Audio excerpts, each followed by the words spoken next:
Pernambucano de Pesquisa de Parapsicologia, promovido pelo Instituto Pernambucano de Pesquisas Psicobiofísicas. Teremos a apresentação agora, né, do tema, que o nome é grande, né, como também o nome é grande do palestrante. Então, o palestrante, inicialmente, é Estevão Gutierrez Brandão Pontes, então, além de parapsicólogo, né, pós-graduado, né, em estudos da consciência, né, com foco em parapsicologia, ele também tem formação em Direito, tem 3 pós-graduações em Direito Público, é o autor também de 2 livros. Então, para não me alongar muito nessa extenso currículo, né, e a formação de Estevão, né, então, vou passar a palavra para que ele possa fazer a apresentação desse tema assim, muito interessante, né?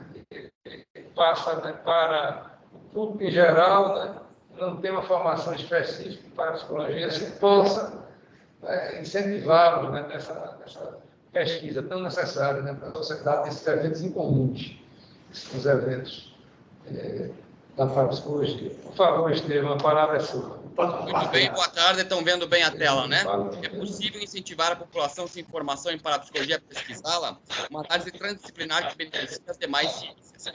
Eu escolhi esse tema. Esse tema, na verdade, a intenção desse tema é que parece que as pessoas se cancelam demais em questões acadêmicas, e isso afasta mais as pessoas na questão da parapsicologia.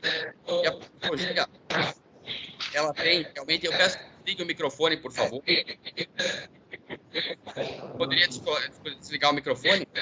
A parapsicologia tem muito a questão em relação à questão de ficar encastelada, às vezes em questões técnicas, né? E ela foge um pouquinho da questão do dia a dia das pessoas. E é preciso que nós se aproximemos para as pessoas se identificarem, para as pessoas conseguirem realmente ter uma questão de identificação e formar novos pesquisadores para frente que se interessem pela parapsicologia. Nós temos aqui um projeto, mais ou menos, do que nós falaremos, né? Esclarecimento sobre o caráter científico, docente e clínico da parapsicologia. Segundo, o estudo é um programa de TV sério que incentive as pessoas a verificar e a conhecer esses fenômenos, ver esses fenômenos com tranquilidade e com naturalidade. Terceiro, valorizar casos espontâneos com as pessoas. Quarto, um plantão em universidades com atendimento clínico em parapsicologia, como tinha, por exemplo, na Faculdade Espírita. E quinto, distinguir o que é fraude ou engano. É importante esclarecer a população nesse sentido. E é um projeto que eu tenho... Estevão, Oi. Estevão, você pode compartilhar meu slide, viu? Agora, se você quiser. Já está compartilhado.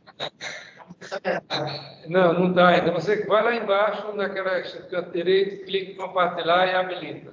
Você consegue falar Deixa eu tentar aqui. Aí o pessoal, aí o público aqui está pedindo para você, se possível... Se possível, falar mais devagar. Ah, tá. Mas vocês estão conseguindo ver o slide ou não? Não, ainda não. Você precisa entrar lá embaixo, compartilhar. Quando compartilhar, você vai abrir uma outra tela que vai aparecer em azul, iniciar compartilhamento. Aí tudo que tiver na sua tela, a gente vai ver. Tem que levantar a mão, aqui está parado de compartilhar. Não, agora... Compartilhar. Você clica aí, juntinho da mão, né? Do lado esquerdo da mão tem uma setinha. Agora, perfeito. Tá. Perfeito. Aí estamos agora vendo, pronto. Se você quiser usar o modo slide, ainda fica melhor. Tá. Agora tá vendo o projeto? Aquela caixinha.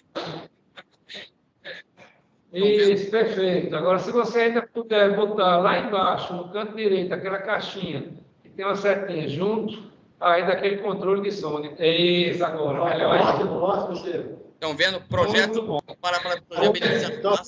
Muito bom. O slide está de muito boa qualidade. Tá ótimo, então. Então, veja bem, essas 5 questões que nós temos aqui, a quinta é distinguir o que é fraude e engano. É importante você esclarecer a população. E é um projeto que eu tenho, que eu vou falar no futuro, é parapsicologia no bairro. Você trabalhar com a parapsicologia nos bairros, né? E a última é pesquisa em parapsicologia ética que nós vamos ver, tá certo? Então, vamos continuar aqui. Aqui nós vamos continuar, vamos ver se ele aparece. Perfeito, pode continuar. Ele não está dando aqui, um momentinho que deu um problema com o slide aqui. Estamos ainda no slide, né, que mostra os projetos. Aqui, né? nós temos aqui Agora. Esclarecimentos do caráter científico, docente e clínico da parapsicologia. Vamos ver o que é essa situação.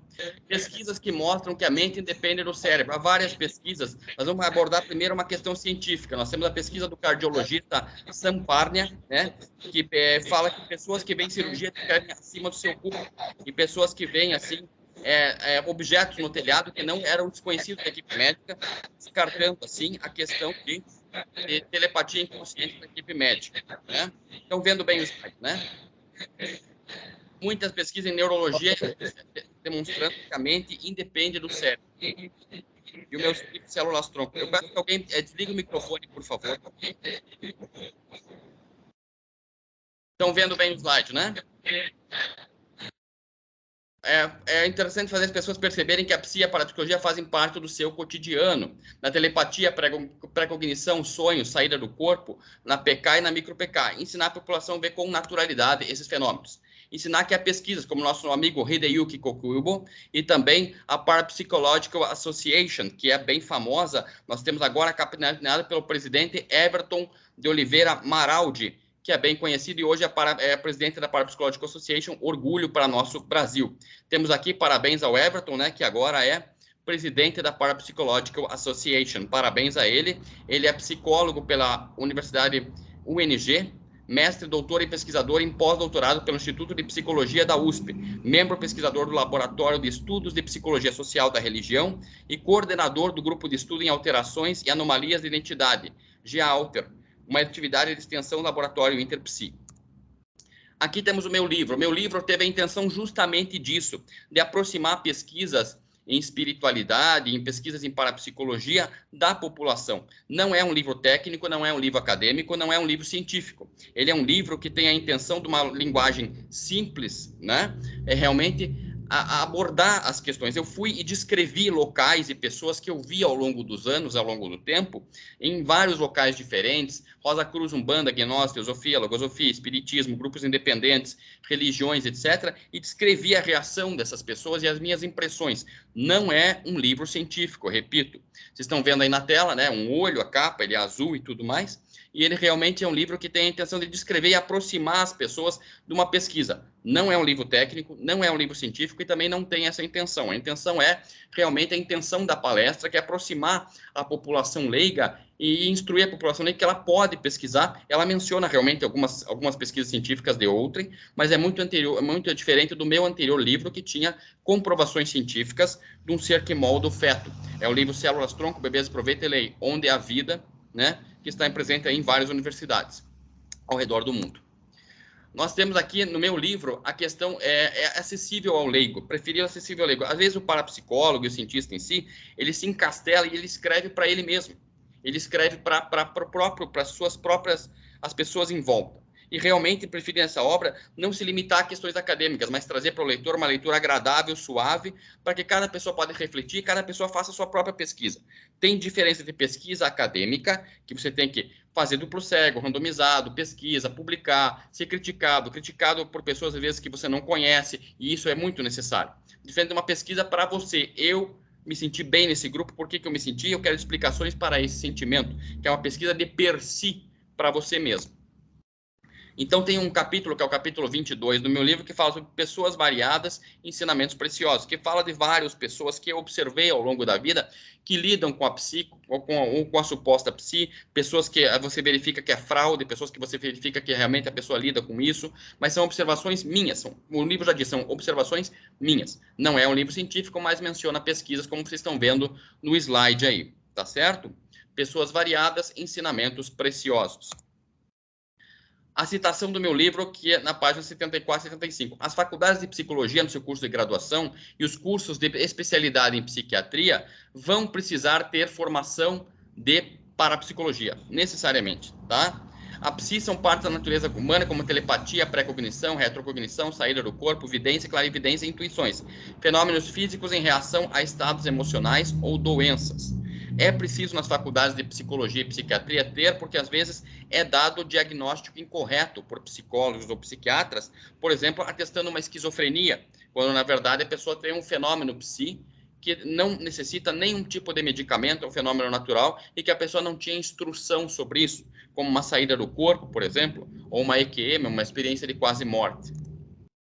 Então, esse aqui é um relato que aconteceu comigo, né? Uma parte do livro ali que eu menciono. Uma psicóloga me contou que ela foi atender uma moça. E essa moça tinha problemas familiares, problemas muito graves com a família. E ela percebeu que começou a haver pancadas em objetos, pancadas em móveis. Daí, descartando, como todo parapsicólogo, tem que descartar questões que são naturais.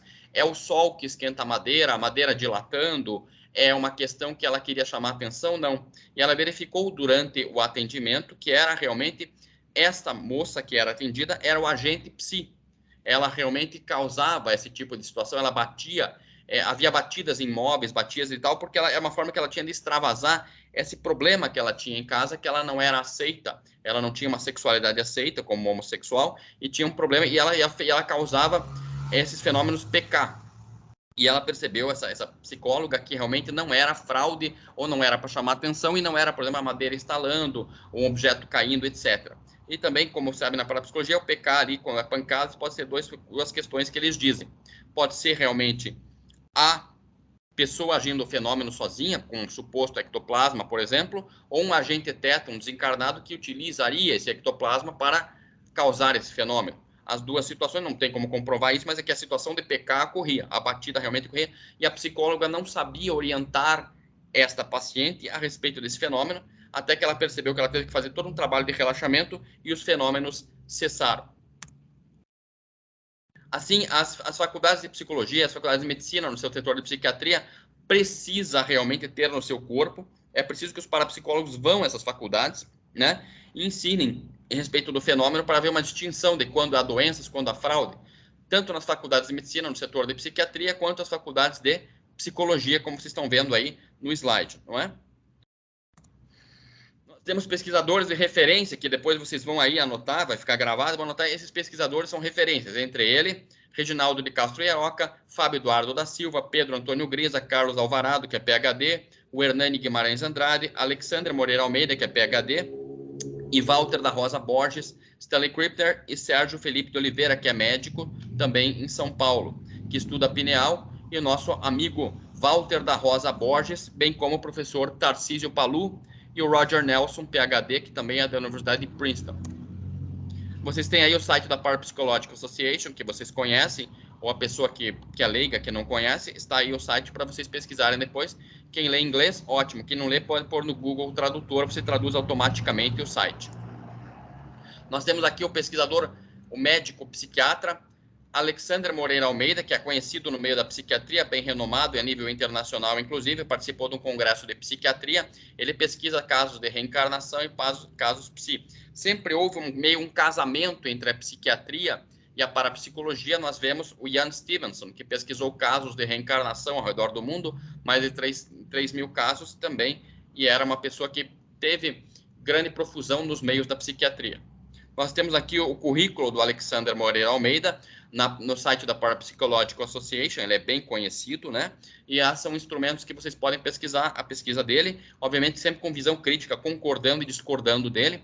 Ele é da Universidade de Juiz de Fora, Universidade Federal de Juiz de Fora, e é da Escola de Medicina, ele é diretor ali, ele tem doutorado, não sei se tem pós-doutorado, mas mestrado, doutorado ele tem, e é professor ali. Nós temos agora uma coisa que é o seguinte, que eu queria abordar vocês. Pesquisadores informais. O que é um pesquisador informal? Ele é longe dos meios acadêmicos, mas nem por isso não quer dizer que ele seja bom. Nós temos esses dois pesquisadores que são informais, que é o Saulo Calderon e o Wagner Borges, que são bem conhecidos no YouTube, né? Que realmente eles não têm a questão acadêmica, que é publicar, pesquisar, duplo cego, randomizado, publica, a pessoas que você não conhece critica essa publicação, etc. Mas tem situações que eles conhecem, eles dizem sair do corpo há muitos anos e tem milhares de vídeos deles no YouTube, não é?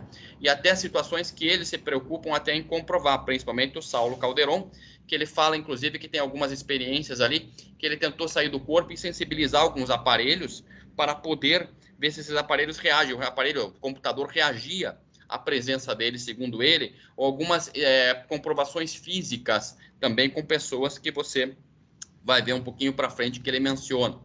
Aqui, ele tem um dos centenas de milhares de vídeos que ele tem no YouTube, ele fala relatos de minhas comprovações da projeção astral, né? A saída do corpo. Ele menciona vários relatos que foi casado com pessoas e que pessoas realmente relataram que ele tirou algumas pessoas do corpo, né? E a pessoa lembrava em forma de sonho daquilo que outra pessoa lembrava para fazer uma experiência, uma comprovação. Pessoas que lembravam da mesma situação, do mesmo local, fora do corpo, por exemplo. Ou pessoas, por exemplo, que dizendo que saiu do corpo, um espírito lá falou para ele, ó, tal pessoa, teu vizinho tem problema no estômago, vai fazer vai fazer agora, vai fazer daqui a pouco, quando ele quiser, um exame médico que ele está com problema X no estômago. E ele teve meio constrangido em falar, falou, eu sonhei e tal, que você tem problema no estômago. O cara falou assim, eu sei que você lida com esse negócio de projeção astral, foi fazer um exame, o exame comprovou que a pessoa tinha câncer no estômago, uma coisa assim. Vejam esse vídeo depois. Então, tem várias comprovações ali que não são acadêmicas, mas nem por isso quer dizer que não existe. Você, como parapsicólogo, eu sei que você tem que ter critério. Eu sei que você tem que ter critério, mas é preciso ver os casos espontâneos também. Os casos espontâneos, você analisar e deixar a pessoa fluir, a pessoa conversar. No atendimento clínico em parapsicologia, é preciso que você analise casos espontâneos sem aquela pressão acadêmica, analise os casos espontâneos, tire o que é fraude, o que não é fraude, o que é imaginação, para depois você fazer peneirar esses casos e pesquisar esses casos mais a fundo. É interessante. Nós temos uma diferença. O que é um pesquisador acadêmico? Um psiquiatra como Alexander Moreira Almeida, que é muito bom, é doutor, mestre, doutor, médico, psiquiatra, né? Ele publica, ele submete ao meio acadêmico, ele tem um livro agora que é Comprovações de Vida Após a Morte. Ele comprova que vários cientistas pesquisaram a vida após a morte. Desculpe a distorção da imagem, né? Estão vendo aí que é uma imagem distorcida que eu coloquei, porque eu estiquei a foto. E pesquisadores informais, mas também que são muito bons. O Wagner e o Saulo Calderon aqui, que tem essa questão. Que são pesquisadores que não são acadêmicos, mas eles têm algumas questões em relação à comprovação e algumas questões em preocupação em realmente passar algo espiritual para as pessoas. É a intenção deles, ao que me parece. O que limita a ciência? Vaidade, status dentro da universidade. Tem um amigo meu que é professor de física, ele é pós-doutor em física, ele falou, olha, comparação de religião com universidade, tem algumas universidades que são verdadeiros encastelamentos de vaidade, que a pessoa não quer perder o status, o título dentro da universidade.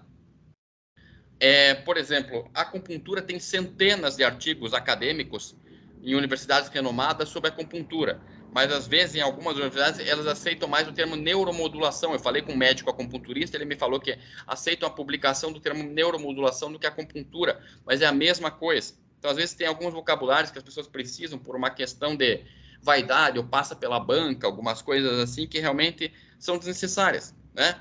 Mas assim, há muitos artigos. E a verdadeira pesquisa é demonstrar como chegou ao resultado, independente se a banca examinadora sabe da matéria ou não. Ou seja, aquela boa banca examinadora de uma universidade, ela vê se a tua pesquisa tem critério, se a tua pesquisa realmente ela tem todo um arcabouço acadêmico, um encadeamento acadêmico, né? Duplo cego, randomizado, as pessoas escolhidas, foi aleatório, não foi, qual é a tua intenção? A intenção é comprovar ou não comprovar? O fenômeno é comprovar uma doença, é comprovar, ou você chegou àquele resultado e você foi imparcial, assim, eu queria comprovar que a doença X atingia certa população, mas eu cheguei ao resultado contrário, e eu publico esse resultado, mesmo querer ao contrário do que eu queria. Isto é uma pesquisa que seria técnica, válida. Não é como uma coisa medieval que acontecia em algumas universidades há algum tempo atrás, no Brasil, que se você publicar o que a banca conhece, eles te aprovam. Se você publicar o que a banca não conhece, eles te reprovam. Não, pelo contrário, tem que ter uma questão é o critério para a pesquisa que tem que ser analisado. Não se a banca conhece aquilo ou não conhece. A banca tem que analisar o critério daquilo para ver se ele foi bem pesquisado ou não. Quando uma pesquisa científica é completa, depende de vários fatores do objeto que você quer pesquisar. Do objeto estudado, se foi feito com duplo cego, número de pesquisas de pessoa-alvo, o material apropriado, estatística de resultados, publicado para ser avaliado, elogiado e criticado. Crítica é algo positivo. Toda a questão do meio acadêmico deve ser criticado. Eu concordo, discordo de você, já falei isso várias vezes em palestras, que Se a pessoa diz assim, o teu livro, o primeiro livro ali, eu discordo de várias coisas. Eu falei, ótimo, e eu quero saber também por que você discorda, porque eu também quero uma opinião. É ótimo criticar, realmente não tem um encastelamento de vaidade que atrapalhe a ciência. Nós temos agora o nosso amigo querido Fábio Lázaro Oliveira Queiroz, que é graduado em filosofia, mestre em filosofia. Ele fez um vídeo excelente no YouTube, que é a Parapsicologia é Ciência, refutando Natália Pasternak e Carlos Orsi. O Fábio, veja bem, ele fez um vídeo excelente aqui, que ele analisa, ele fez uma tese de mestrado Parapsicologia é Ciência na Universidade Federal do Mato Grosso, né, em que ele conseguiu o título de mestre em filosofia, e ele realmente analisou esse livro que foi tão criticado, que é o livro Que Bobagem, da Natália Pasternak e do Carlos Orsi. A Natália Pasternak é microbiologista e o Carlos Orsi é jornalista da ciência e também de questões de ficção científica, não é? Então, veja bem, eu recomendo a vocês ver esse vídeo excelente do Fábio Lázaro Oliveira Queiroz, Parapsicologia é Ciência, refutando Natália Pasternak. Eu acho que a Natália Pasternak foi uma excelente pessoa na pandemia, né? Só que esse livro dela, eu não li o livro dela, não posso criticar, mas eu procurei no YouTube, eu nunca vi um livro tão criticado por vários meios diferentes, né? Filósofos, cientistas, médicos, psicólogos. Ela misturou homeopatia com questões de física quântica, misturou não sei o que foi vários temas, astrologia junto, coisas que estão comprovadas, coisas que não estão comprovadas. Realmente, ela escreveu, na minha opinião, eu não li o livro, mas segundo o que falaram aqui, ela escreveu coisas que ela não conhece, né? O livro é uma bobagem, o livro Que Bobagem é uma bobagem, eu pergunto, não estou afirmando, né? Porque eu não li o livro. Psicólogos criticaram o livro, Christian Ducker, que é um psicólogo famoso, criticou, porque ela criticou, disse que está ultrapassado, desatualizado o conceito que ela falou no livro, tá? Parapsicólogos criticaram, nosso amigo Fábio Lázaro criticou, médicos homeopatas criticaram o livro e médicos acupunturistas criticaram o livro, com uma ressalto ao médico infectologista Dr. Marcos Caseiro. Você vê, só você dar um Google aqui, você vê que várias universidades pesquisam a acupuntura que foi criticado por ela. A Unesp, a USP, os periódicos eletrônicos em psicologia são exemplos aqui que eu achei só de algumas pesquisas publicadas, científicas, sobre o benefício da acupuntura. A acupuntura está sendo popularizada cada vez mais aí no Ocidente. As pessoas perceberam que ela é uma questão que ela pode causar relaxamento, bem-estar, ajudar no estresse das pessoas. As pessoas estão fazendo acupuntura semanalmente. Conheço muitas pessoas, inclusive, isso está sendo muito positivo. Até positivo para os planos de saúde, que menos pessoas adoecem e causam bem-estar coletivo, inclusive. Nós temos aqui a Unesp e a USP, a acupuntura, prática baseada em evidências, periódicos eletrônicos em psicologia, o tratamento da ansiedade por intermédio da acupuntura, um estudo de caso. Então, tem vários, assim, ela criticou a acupuntura, né, dizem, aí eu não li o livro, mas realmente tem vários artigos acadêmicos em universidades sérias que são favoráveis ao uso da acupuntura para relaxamento, bem-estar e etc. Aqui o meu livro, o primeiro livro, eu menciono também esse artigo, Nuclear Medicine and Acupuncture Transmission, Medicina Nuclear e Transmissão da Acupuntura, que fala a respeito que o Pierre Benejot, o Kim Bonhan e outros cientistas, né, a comprovação, e o Dr. Kovacs em Barcelona, perceberam que em vários locais diferentes, como a ciência pede, que existe uma via vascular, o meridiano da acupuntura diferente da via vascular, porque a migração de um elemento chamado tecnécio dentro dos meridianos da acupuntura, eles eram realmente diferentes da velocidade na via vascular, na via das veias. Então, comprovando que há uma via meridiano da acupuntura independente da via vascular. Aqui, esses cientistas que fizeram essa pesquisa, no caso, foi o Pierre Benejot, Pierre Albadé e o Jean-Claude Darras, na França, e também, como eu disse, teve em Barcelona o Kovacs, e teve o Kim Bonhan na Coreia, que chegou ao mesmo resultado. Sobre a crítica que ela faz à homeopatia, né, homeopatia, comprovação científica da homeopatia, temos aqui, depois vocês acessam lá no YouTube, o Dr. Jorge Abdo, que é médico, ele fala a respeito de algumas comprovações da homeopatia. Mas o que tem isso a ver com parapsicologia? Porque ela também criticou a parapsicologia, né? E às vezes é interessante tratar pessoas em atendimento clínico consultando médicos homeopatas para ver se aquela pessoa tem uma melhora. Como eu já vi em alguns sensitivos que tiveram melhora no tratamento, a pessoa estava muito assustada com o fenômeno e começou a tomar homeopatia, relaxou, tranquilizou. E ela misturou no livro parapsicologia, acupuntura, homeopatia, questão de constelação familiar, ela misturou também com a questão de horóscopo. É uma coisa realmente que é o que dizem, eu não li o livro, mas é o que realmente falaram. Eu só folhei o livro, não li completamente, então não posso criticar. Mas eu nunca vi realmente um livro tão criticado nos meios acadêmicos. A comprovação da eficácia da homeopatia no combate à diarreia infantil foi feito, segundo o Dr. Hábito, em relação ao placebo nos Estados Unidos. A eficácia da homeopatia na rinite alérgica, em relação ao placebo também. Ou seja, duplo cego, houve uma pesquisa duplo cego. Houve também uma meta-análise, segundo esse vídeo que eu apresentei para vocês, junção de várias pesquisas foi feita comprovando a eficácia em relação ao placebo, segundo o Dr. Jorge Abdo. E também, segundo esse mesmo vídeo, foi feita pesquisa de universidades em relação à área de odontologia, veterinária e medicina. Pesquisas de universidades de odontologia, veterinária e medicina que comprovaram a Universidade Federal do Rio de Janeiro, em 2013, para testar a homeopatia, fez algumas fases, três fases, para comprovar a eficácia da homeopatia. Primeira fase in vitro, a homeopatia causou alterações em enzimas celulares. A fase pré-clínica aumentou os glóbulos brancos em camundongos. A fase clínica com humanos aumentou a imunidade dos pacientes. Na fase clínica foi pesquisada triplo cego, randomizado e placebos. Comprovou a eficácia da homeopatia na gripe em relação ao placebo. Mas há muitos mais trabalhos de homeopatia. Então, realmente, eu acho que talvez é preciso ver mais a fundo essa questão da homeopatia e até a homeopatia para tratar realmente pessoas que tenham questões psi e não sabem lidar com isso. Segunda questão, a questão do... acho que é falta, não sei se vocês lembram, falta na mídia, para você incentivar a população leiga a parapsicologia, falta na mídia um programa de TV sério, crítico e suave com parapsicólogos. Mas programa sério, não programa jocoso, programas que fazem piada, alguma coisa assim. Nós temos no Brasil vários grupos espiritualistas, ou que dizem lidar com a psi, com a espiritualidade.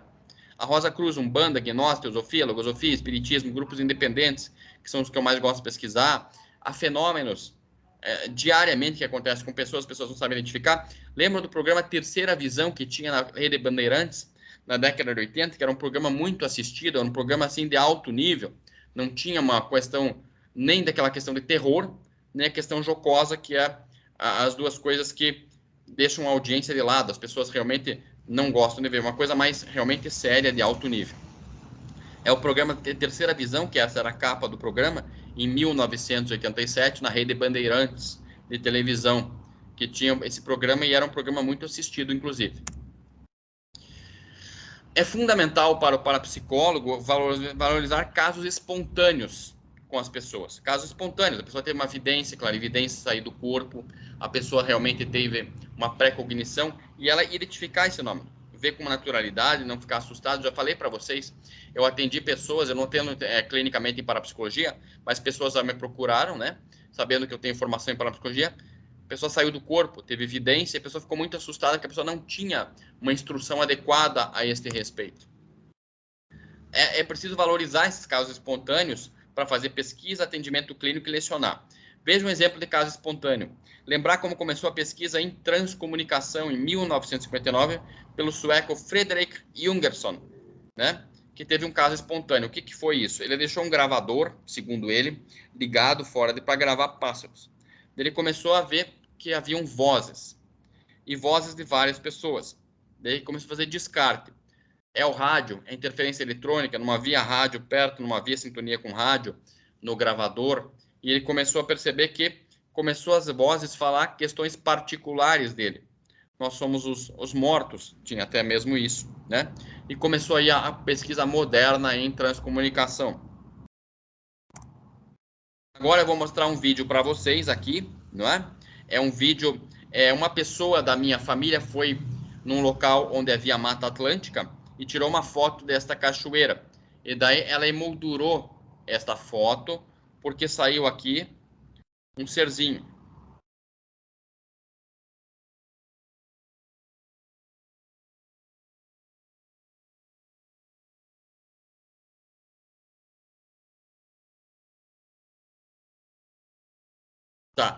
esse suposto ser que saiu aqui, ele ser aqui, ó, o que parece o formato de um gnomo. Lembremos do Fábio Lázaro, que ele comentou até numa palestra.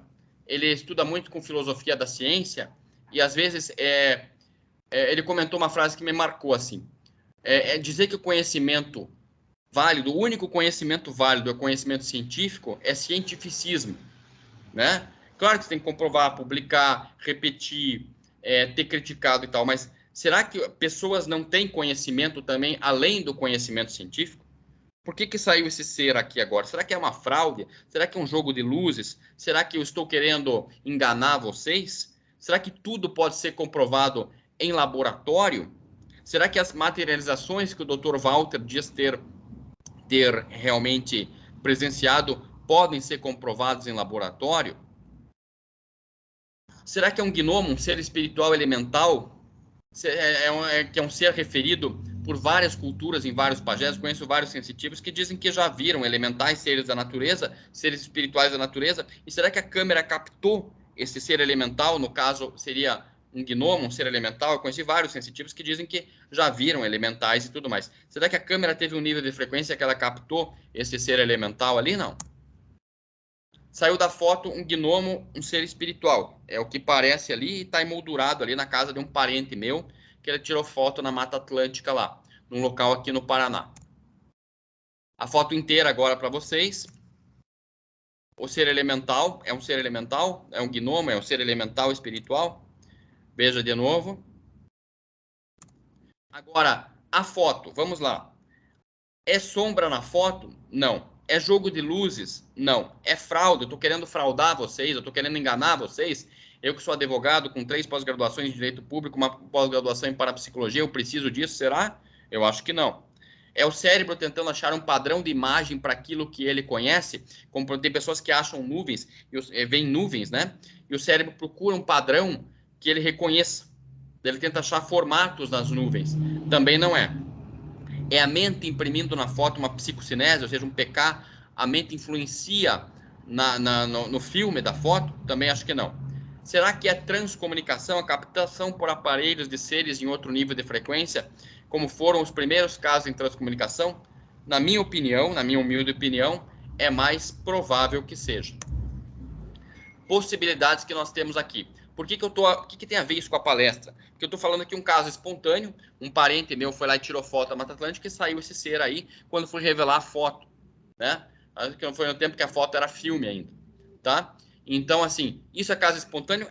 Se for trazido para psicólogo, é passível de análise. Você não vai criticar de cara ou glorificar de cara, você vai analisar e receber a pessoa que traz o fenômeno com tranquilidade, para que essa pessoa possa verificar se é fraude, se não é fraude. Você tem que valorizar os fenômenos espontâneos. Possibilidades que já são descartadas: é sombra, jogo de luz, falha na câmera, fraude e alucinação. Bem, se é alucinação, por que a alucinação está ali impresso num filme fotográfico? Possibilidades concluídas: é um ser extrafísico, vê isso com naturalidade. A câmera captou outro nível de frequência, como vi em outras fotos. Vários sensitivos afirmam que já viram seres elementais. Com todo respeito, às vezes, eu percebi que 10% de um grupo de WhatsApp que nós temos ali, de pessoas na parapsicologia, parece que tem bastante experiência teórica, mas parece que são pessoas que não saíram a campo a pesquisar em vários locais. Na Umbanda, Rosa Cruz, Gnose, Teosofia, Logosofia, Espiritismo, grupos independentes, para ver se é fraude nas igrejas e tal, para verificar se você tem realmente uma experiência prática realmente, né? É preciso incentivar as pessoas realmente a fazer essa questão em programas de TV, verificar quando é espontâneo o fenômeno, evitar fanatismo cético e fanatismo religioso e fazer o que a gente chama de teste de realidade, que nós vamos trabalhar para frente. O que é um teste de realidade? É ver se aquele paciente clínico em parapsicologia, ele está confundindo as situações, ele quer chamar atenção, é uma fraude, ou ele tem realmente o fenômeno psíquico, ele não sabe explicar, ele lida bem com esse fenômeno ou não. Lembremos que 1 mês de prática em parapsicologia ou qualquer área do conhecimento vale 10 anos de teoria. O ideal é unir a prática e a teoria ao longo do tempo para criar maturidade como pesquisador. Os pesquisadores americanos, na minha opinião, enfeitam demais do que no Brasil os países a presença espiritualista é muito forte, então os americanos enfeitam demais as coisas, muito terror, eles são voltados à cultura deles a isso, né? Nos Estados Unidos nós temos o IONS, Institute for Noetic Sciences, que é muito presente em pesquisa, mas realmente eles enfeitam demais com terror ou até comédia, e isso atrapalha bastante a pesquisa. Agora, uma coisa ruim no Brasil é que o brasileiro acredita em tudo, né? Até a pessoa está predisposta e tal, e o brasileiro médio, ele acredita em tudo. Então, é preciso ter critério. Vemos aí um exemplo de paralisia do sono, né? Que a medicina fala que é uma questão neurológica, e os projetores astrais falam que você está fora do corpo e não consegue mexer o corpo físico, por isso que você tem a paralisia do sono.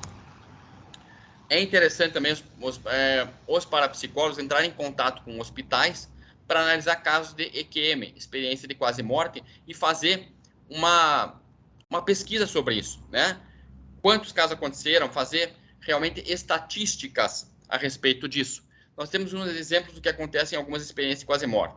Pessoas que dizem que vê um túnel e chegou a outro local, dizem que é um portal dimensional, vê o corpo abaixo, todas as situações da cirurgia, né? Outra situação também, tive aquela comprovação do Sampar, né, que é cardiologista, que ele punha objetos desconhecidos da equipe médica em cima do telhado e a pessoa via o objeto, comprovando que não seria telepatia inconsciente. Tem também casos de EQM que a pessoa vê a vida toda, e relatos de projetores astrais públicos como Saulo Calderon, Wagner Borges, Valdo Vieira, Nancy Trevelato, ou Wagner Alegretti e outros que mencionam essa questão da saída do corpo, né? O pessoal da faculdade também tinha lá, na faculdade de parapsicologia, que é muito sensitivo, e tinha um pessoal que saía do corpo. Minha avó também fazia isso, ela tinha sessão mediúnica, deixava o corpo ali na mesa, né? E ela saía do corpo e ia a alguns locais, descrevia os locais que ela atendia fora do corpo e voltava. Daí você pode falar, mas isso é clarividência, isso aí pode ser telepatia. Tá, você pode pensar o que você quiser.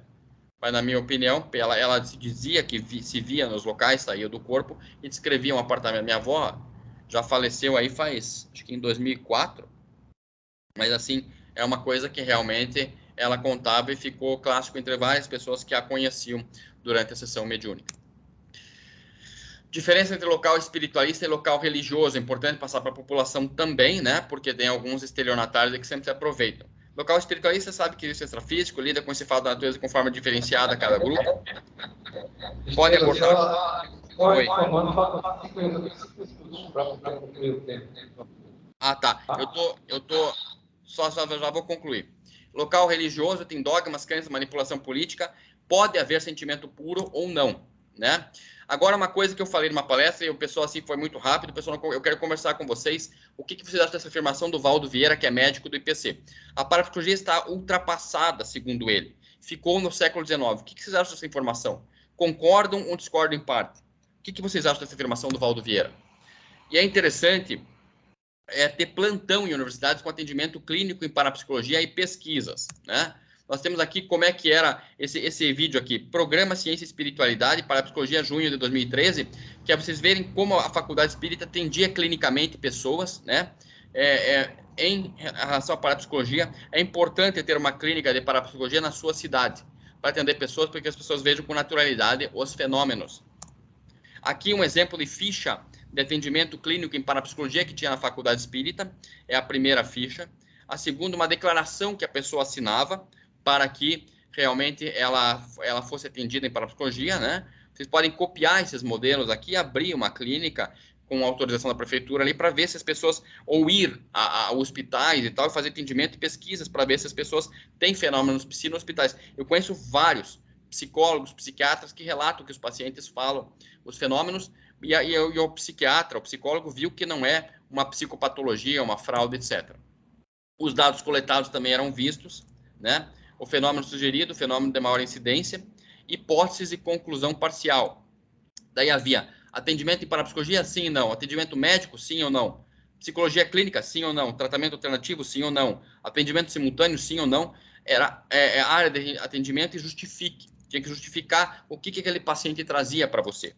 Conclusão, eu não atendi clinicamente, eu atendi só 3 pessoas, porque tinha que atender para pegar o diploma, não é a minha praia atendimento clínico, eu gosto mais de pesquisa, mas tinha que atender e eu sabia dessa ficha que foi dada a nós aí para atendimento naquela época que eu me formei em 2010.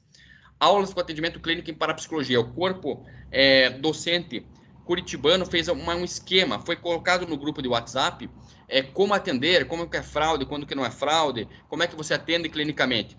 E o corpo docente curitibano de parapsicologia na Faculdade Espírita fez esse esquema aqui, porque foi colocado ali, era já um treinamento que havia para ver quando que é fraude, quando não é fraude. O que eles chamavam de fator predisposição. Por que eu não fiz bonitinho, uma apresentação bonitinha de slide? Porque eu queria que vocês vissem que no caderno de parapsicologia, nas aulas de parapsicologia, nas aulas do professor Tarcísio Palu, eram colocados treinamentos como atender, tá?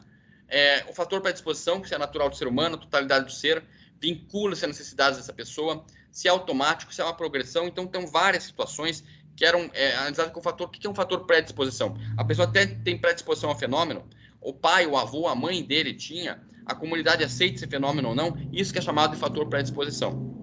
Tem um fator desencadeante, o gatilho, uma saída do corpo, uma evidência que a pessoa teve, qual foi a necessidade que a pessoa teve, qual foi a motivação que ela teve com esse fenômeno. Ela tem uma convicção que esse fenômeno, ela renega o fenômeno ou não. Ela tem uma expectativa, ela tem valores com esse fenômeno, né? Nós temos aqui o F44.3, a CID-10, Código Internacional de Doenças 10, já distinguia, por exemplo, transe e possessão mediúnica de qualquer tipo de esquizofrenia ou psicopatologia. Isso já é bem aceito e bem conhecido na comunidade científica. Eles distinguem quando é um transe e uma possessão de uma questão esquizofrênica ou uma doença mental. Isso aqui já é bem conhecido, né? Pelo CID-10, F44.3, vocês podem analisar ali no Código Internacional de Doenças 10, tá certo? E ele fala aqui realmente que isso é distinguível quando é uma psicopatologia ou quando é incorporação, um transe mediúnico, etc. Nós temos aqui também o estado de consciência desse paciente, né? Como é que ele estava quando aconteceu o fenômeno? Ele estava meditando, ele estava em transe, foi em sonho, foi um devaneio, ele estava em relaxamento, ele estava em estado hipnagógico ou hipnopômpico. Então, todos esses treinamentos para atendimento para psicologia existiam. Houve um questionamento no grupo de WhatsApp, como atender, é fraude, não é fraude? Há todo um treinamento da equipe curitibana de verificar esse fenômeno. E como a pessoa conhece o fenômeno, saída do corpo, evidência, clarividência, pré-cognição, retrocognição, ela tem uma memória referenciada, como é que ela valoriza essa memória? Identificar isso, o parapsicólogo tem que identificar em atendimento clínico, que não é a minha praia, né? Eu gosto mais de pesquisa, atendi só 3 no final da faculdade para pegar o diploma, como eu disse, mas é realmente. Então, e a distinção, presta atenção, quando é um fenômeno psi e uma pseudo-psi, né? Fazer o teste de realidade, você conversar com a pessoa, verificar realmente se ela está alucinando, se não está, etc. A qualidade do sinal, né, da coisa para você, a percepção diferenciada que essa pessoa tem e a frequência que acontece esse fenômeno, os detalhes, o diagnóstico diferencial e a característica inerente, para você distinguir quando é um psi, quando é uma pseudo-psi. Por exemplo, foi chamada a equipe de parapsicologia uma vez para ver uma casa que a pessoa disse que estava assombrada. E não era assombrada nada disso, era fungo que tinha na casa, fungos, e ela confundiu com ectoplasma. Então, isso é uma diferença de psi e pseudo-psi. Tá compreendendo? E aqui nós temos o esquema final de atendimento em parapsicologia da equipe curitibana de parapsicologia. Um fator predisposição, que a pessoa tem predisposta àquilo, que gera um fator desencadeante, que desencadeia o fenômeno, uma saída do corpo, uma emoção muito forte, etc. Um estado de consciência, como é que a pessoa tem consciência daquilo, como é que ela estava? Estava em transe, não estava? E o conhecimento que ela tinha a respeito da psi, e a reação que ela teve, e de que forma ela reagiu, e qual é o conteúdo da informação. Esse era o esquema de atendimento em parapsicologia para distinguir quando é fraude, quando é fenômeno, quando não é, etc. E tudo mais. Nós temos ali na Faculdade Espírita, que ainda atende a clínica, ali atende só a acupuntura, nesse telefone aqui, né? Que atendia ali na Rua Tobias de Macedo Júnior, 246, e ainda atende ali a acupuntura. E tinha vários tipos, tinha florais, herbologia, hidroterapia, atendimento em parapsicologia, e hoje está com acupuntura. Nós chegou na cidade aí, nós temos aqui o pessoal que veio de Joinville, que é um pessoal muito bom, do Instituto de Parapsicologia e Ciências Mentais de Curitiba, e a Farrol, que abriu ali também pós-graduação em parapsicologia, com a nossa amiga Lourdes, que também é uma pessoa extremamente experiente, e foi coordenadora da pós-graduação em parapsicologia, né? Então, assim, realmente, na cidade, em Curitiba, realmente tem esses 2 cursos que são muito bons aí, e vocês podem contatar pela internet ou por telefone. É preciso que os setores de psicologia e psiquiatria diferenciem essas questões, né? É preciso que se insira, né, no setor de psicologia e psiquiatria, atendimentos em parapsicologia para que o psicólogo, o psiquiatra não erre. não entupa a pessoa de remédio. Lembramos da Uninter, o Pickler, que é dono da Uninter, é formado em parapsicologia. Pode ser uma grande questão de você inserir a parapsicologia nos setores de psicologia, para que os psicólogos, os psiquiatras não causem ou não façam erros realmente no diagnóstico. Só terminando já, né? Distinguir quando é fraude e engano. Tem que tomar muito cuidado com o pessoal New Age. O New Age, tudo é espírito, tudo é não sei o que, extraterrestre. Vi um cara lá que fez no comentário que tinha uma inscrição maia lá, o cara lá fazendo o maia desenhando, já falou que era uma espaçonave e que era o extraterrestre que pegou o maia. Pô, aquilo é um desenho maia, um desenho cultural maia, não tem nada a ver com extraterrestre. Então tem que tomar cuidado com o pessoal também que gosta muito de dinheiro, que encanta demais o fenômeno que é natural, né? Tem que tomar muito cuidado e ensinar a população. Esta é uma questão positiva de você ir com a parapsicologia a hospitais, a universidades, para ensinar a população nesse sentido, é reconhecer quando há fraude, ou com aproveitadores por hipnose. Tem algumas religiões que eles deixam a pessoa tão emocionada que gera um processo hipnótico que a pessoa faz o que você quiser. Dá dinheiro, faz de tudo. Então, realmente, é preciso, até por uma questão social, de bem-estar social, você distinguir como parapsicólogo isso. Um projeto que eu tenho é a parapsicologia no bairro, né? Tem aqui a Justiça no Bairro, que é o Tribunal de Justiça do Paraná implantou, que ia até bairros, ou tem plantão, para as pessoas tirarem dúvida a respeito do direito, a respeito de realmente de questões, dúvidas jurídicas. E seria interessante fazer parapsicologia no bairro. Você vai num bairro e faz um plantão em parapsicologia para as pessoas tirarem dúvida, para as pessoas realmente tirarem dúvida a respeito dos fenômenos psi, o que ela acha, o que ela não acha, é fraude, é uma coisa normal, etc. O projeto de parapsicologia no bairro seria fazer palestras explicando os fenômenos, fazer atendimento clínico em parapsicologia, coletar casos espontâneos com a população, plantão em parapsicologia, fazer estatísticas de casos da população. É muito importante que você gere pesquisa. O que é aquele bairro? Como é que aquele bairro encara o fenômeno? Tem mais fenômeno no bairro X ou Y? Por quê? Porque a população aceita melhor o fenômeno, a população demoniza o fenômeno. Estatísticas em bairro seria interessante. E a última, é importante ter a pesquisa parapsicológica com ética, sempre com ética, né? É interessante informar, não ficar, ver os fenômenos psi como um brinquedo, uma coisa sem ética. Eu escrevi em 12/3/2018 no Facebook, chamei vários parapsicólogos, o artigo Parapsychology Research and Ethics, pesquisa parapsicologia e ética. Eu critiquei o projeto Stargate, que foi usado como espionagem psíquica para ajudar a localizar o Saddam Hussein ali na guerra do Iraque para roubar petróleo. Eu critiquei o pesquisa, que era do Stephen Schwartz e do Dean Radin. Eu gosto muito deles, já mandei livro para eles, a gente se falava e tal, mas o melhor amigo é aquele que critica, às vezes, por teu bem. Eu achei que não foi ético usar o projeto Stargate em espionagem psíquica para uma guerra para roubar petróleo, uma guerra que estuprou várias mulheres, os soldados americanos estupraram várias mulheres, então ficou por isso mesmo. Então, o projeto Stargate foi criticado por mim nesse artigo, né? E a administração Bush decidiu invadir o Iraque porque Saddam Hussein, e isso realmente foi uma coisa antiética, na minha opinião, usar, né? Peço que feche o microfone, eu estou no final aqui já. E a questão é que eu sugeri a mentalização pelo bem coletivo. É um fenômeno psi muito mais ético, né? Mentalizar por locais que tem guerra, mentalizar coletividade de pessoas, mentalizar por isso. Só que eles comprovaram lá que pensamento é energia ali pela questão. Vamos ver, fazer um teste. Será que esses pensamentos direcionados ao bem-estar coletivo em locais que tem guerras podem realizar alguma coisa? Uma pesquisa que você pode fazer aí com ética. Uma sugestão que eu dei no mesmo artigo é irradiar amor pela mentalização, né? Por exemplo, foi uma sugestão que eu dei nesse artigo ali em 2018, né? E nós temos aqui realmente que a questão de guerra gera guerra, né? Treinaram o Bin Laden para combater a União Soviética, daí o Bin Laden se voltou aos Estados Unidos. Daí, guerra sempre gera guerra, guerra gera os problemas. E eu menciono aqui o Tribunal Penal Internacional, que deve se fortalecer cada vez mais num planeta globalizado. O Tribunal Penal Internacional julga pessoas.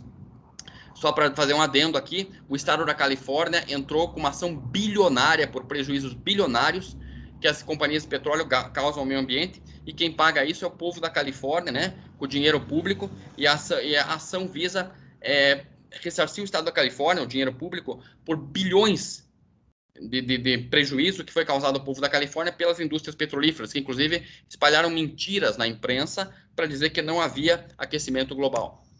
Aqui nós temos também, só fazer um adendo, um bilionário israelense. Só um momentinho. O bilionário israelense que ajudou aí a fazer a questão de ajudar a pôr água em Gaza. Tem muitos projetos, né, de israelenses ajudando palestinos ajudando israelenses. Só que isso não aparece. O cara do IPC, que é judeu, ele se sentia muito agressivo pela questão do problema lá em Israel e Palestina, e ele começou a pesquisar situações de palestinos ajudando judeus palestinos, e descobriu que tem muitos judeus ajudando palestinos. Inclusive esse milionário aqui, um judeu chamado Michael Mileshiv, que ele forneceu água para Gaza para as crianças. Foi muito bonito. E aqui, os soldados americanos torturando prisioneiros iraquianos no Iraque. Aqui, recentemente, o ION, Institute for Noetic Science, capitaneado pelo Ken Ray, fez meditação pela paz, né? Em 19 de outubro desse ano aqui, 2023, e também quem comandou isso foi o Michael Shapiro, que é judeu, e a Eleni Waber, que é palestina, e trabalham com o Dean Radin no Institute for Noetic Science, Instituto de Ciências Noéticas, com o Dean Radin na Califórnia, e essa mentalização pela paz foi coletiva, muito bom, parabéns para eles aí. Aqui nós temos uma das maiores meditações que teve no mundo, que foi em 2016, pelo Instituto Fundação Arte de Viver, e que dizem eles que reuniram 3 milhões e 500 mil pessoas em várias partes do mundo, aqui estamos na Índia, para mentalizar coletivamente pela paz, que é interessante. E aqui uma proposta que eu faço, pensar 1 minuto por dia. Vou lá. Uma vaquinha para comprar hospitais, para painéis solares nos hospitais, é uma sugestão minha. Meu livro, 10 a 25% vai para o Pequeno Príncipe, o Pequeno Príncipe, para mim não vai nada, nem um centavo. E cuidado com golpes. E aqui a parapsicologia beneficiando várias áreas de direito internacional, beneficiando a física, a medicina, a população, a biologia e a antropologia, nas questões, nos quesitos que eu falei na palestra. E muito obrigado a todos, eu agradeço. Desculpe estourar o tempo, mas realmente havia muita coisa. Muito obrigado. Obrigado, Estevão, mais uma vez aí pela apresentação e pela coragem também, né, da publicação do livro, né, e defender um tema assim, de levar a parapsicologia para os bairros, né, para as universidades. Né. Muito obrigado. Deixa eu aqui, está muito barulho, só um momentinho, tá? Pode falar. Infelizmente, a gente não tem mais tempo para perguntas e a gente vai encerrar o simpósio. Precisamos e a convocação para o 42º simpósio vai ficar aqui a cargo de Ronaldo, né? Para que a gente consiga... Estamos todos convocados, né, para o 42º, né, que vai ser no ano de 2024. E se Deus quiser, Tadeu vai conseguir. Então, obrigado, viu, Estevão, pela sua apresentação. Parabéns por tudo, viu?